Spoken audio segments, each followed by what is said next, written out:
And welcome back to Newsmax Now. In tonight's Flashpoint segment, we're taking a look at the real possibility of a shooting war between Israel and Iran.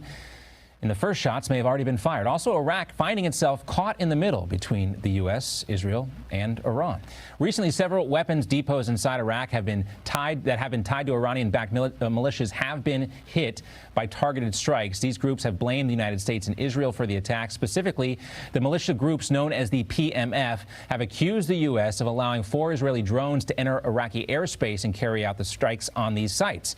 The Iraqi government continues to grow closer to Tehran. Both governments dominated by a Shia majority. The Pentagon today denied any involvement in this. Israel has hinted that they were involved, but they haven't been specific. Meanwhile, Israel does admit to carrying out hundreds of strikes inside Syria, some of them against Iranian targets. On Saturday, the Israeli military hit Iranian Shia forces that were preparing to launch, quote, killer drone strikes into Israel. Reports say 2 members of the Iranian-backed terror group Hezbollah and 1 Iranian were killed. Iran and Hezbollah are helping President Bashar Assad close out his 8-year-old civil war in Syria. Meanwhile, Prime Minister Benjamin Netanyahu says Israel is also trying to prevent Tehran from establishing permanent military presence in Syria. Netanyahu wrote on Twitter, quote, Iran has no immunity anywhere. If someone rises up to kill you, kill him first.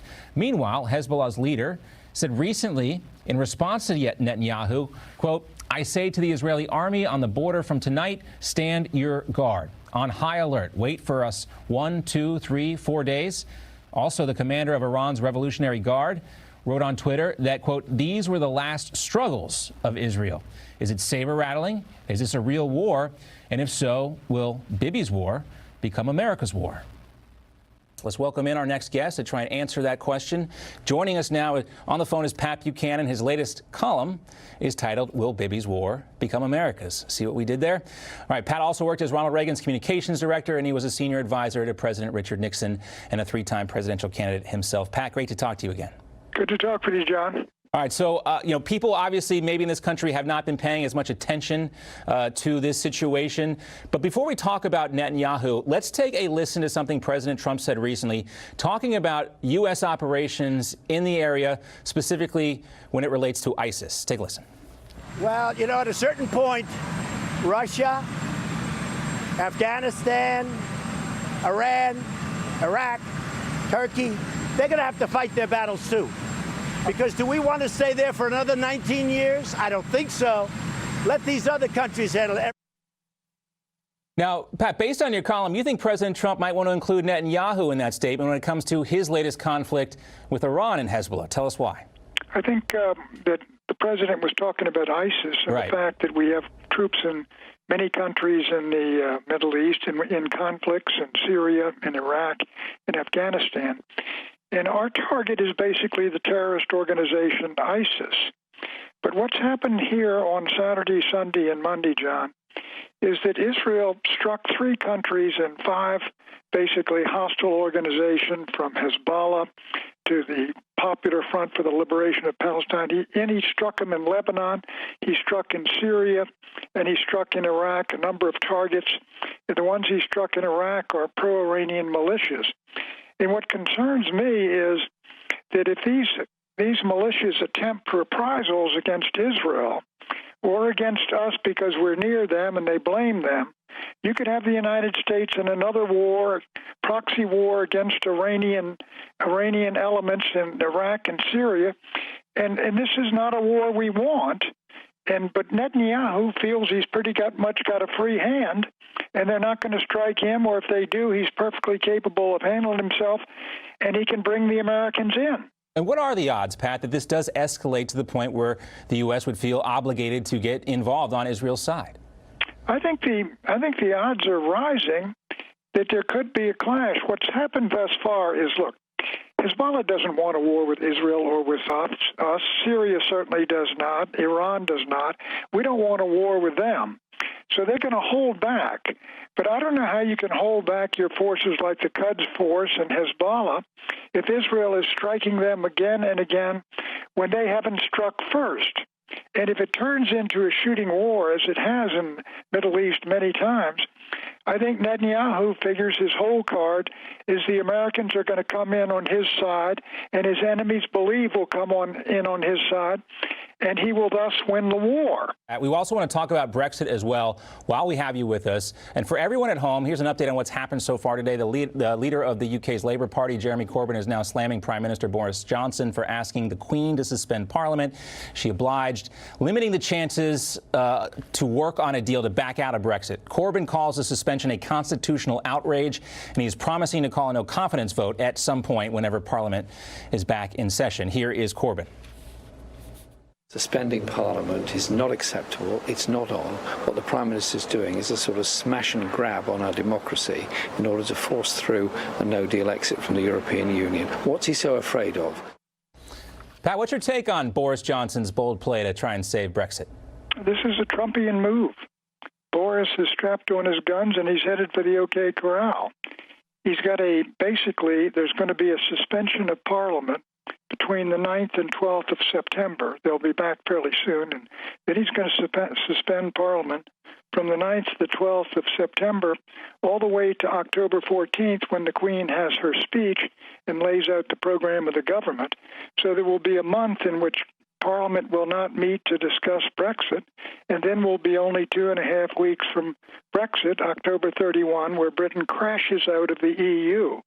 So what Boris Johnson is saying is, this is where we're headed, and I'm going to guarantee it. And as a matter of fact, I'm going to work to do everything I can and use every power I have to prevent anyone from stopping me. Okay, for more now on Brexit, we turn to our good friend and former member of Parliament and advisor to Margaret Thatcher, John Brown. John, great to see you again. Thanks for coming in. Thank you very much. All right, let's take a step back for just a minute. For the uninitiated Americans here on this side of the pond, explain to us why the Queen had to give her permission for this to happen. Well, prorogation of power. First of all, the Queen is the only person who can open and close Parliament. That's one of her great strategic powers, just one.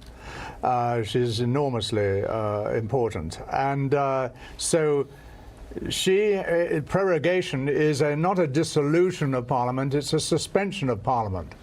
And so that it doesn't exist until the next phase when the prorogation ends. So they had to go to the Queen, but it's a prerogative of the Prime Minister to suggest it to the Queen.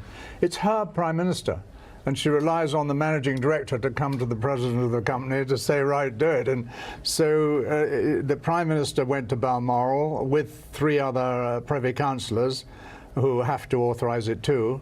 And that was the recommendation of the Privy Council, the private council, to the Queen, please do it. And so she always obeys her government.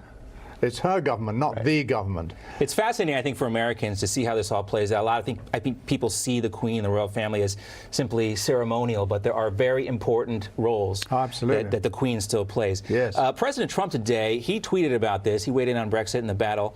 He said that it would be hard for Corbyn to stop Johnson's Brexit hopes, especially in light of the fact that Boris is exactly what the UK has been looking for and will prove to be a great one.